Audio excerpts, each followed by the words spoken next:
2 light vanilla cake layers separated by vanilla pastry cream and topped with an easy-to-make chocolate ganache. This mini Boston cream pie is a smaller version of the classic recipe and is the perfect size for serving 1 or 2 people. Hi, I'm Joni from OneDishKitchen.com, your #1 source for single-serving recipes. If you're wondering why a Boston cream pie looks like a cake, well, technically it is a cake. This show-stopping dessert originated in the 1800s when cakes and pies were both baked in pie plates. That's why it's called a pie instead of a cake. But no matter what it's called, a Boston cream pie is incredibly delicious. To start, let's make the pastry cream. In a small bowl, whisk 1 large egg yolk and set the bowl aside. You'll use the egg white in the cake batter.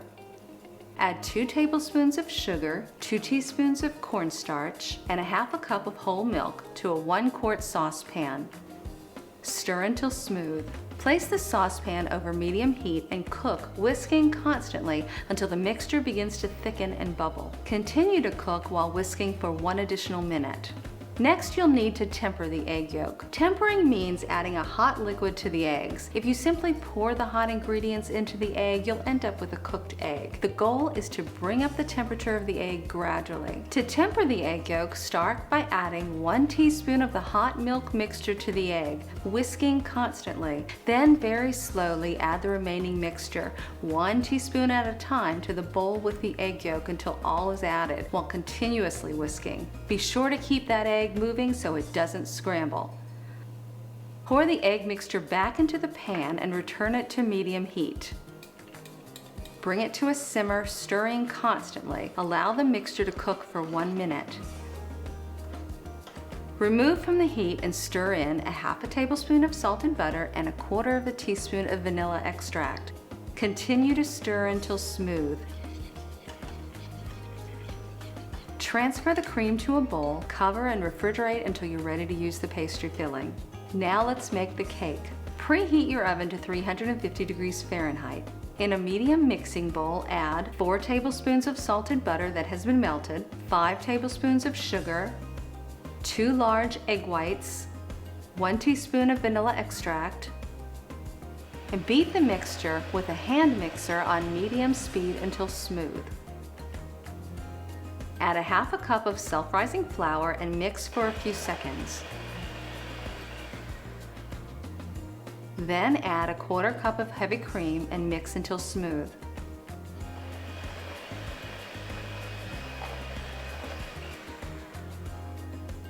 Lightly butter 2 10-ounce ramekins. Divide the batter evenly between the 2 ramekins. Bake for 20 to 25 minutes. Cool the cakes completely on a wire rack. As the cakes cool, check on the pastry cream in the refrigerator. I like to remove the pastry cream about 20 minutes before assembling the cake. If the cream is too thick or too cold, it won't spread easily.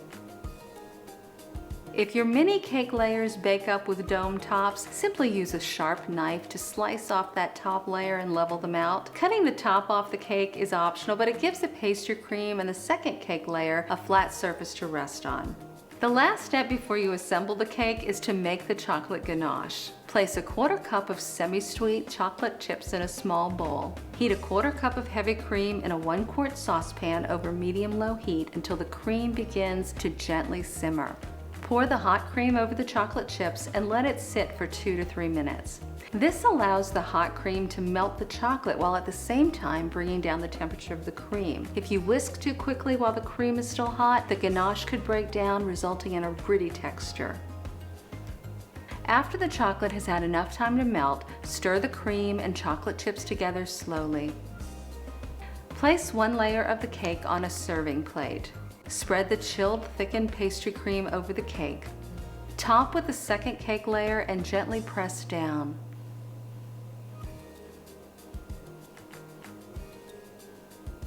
Pour the ganache over the top of the cake and spread to the edges. Refrigerate the cake until it's firm enough to slice, which will usually take at least an hour.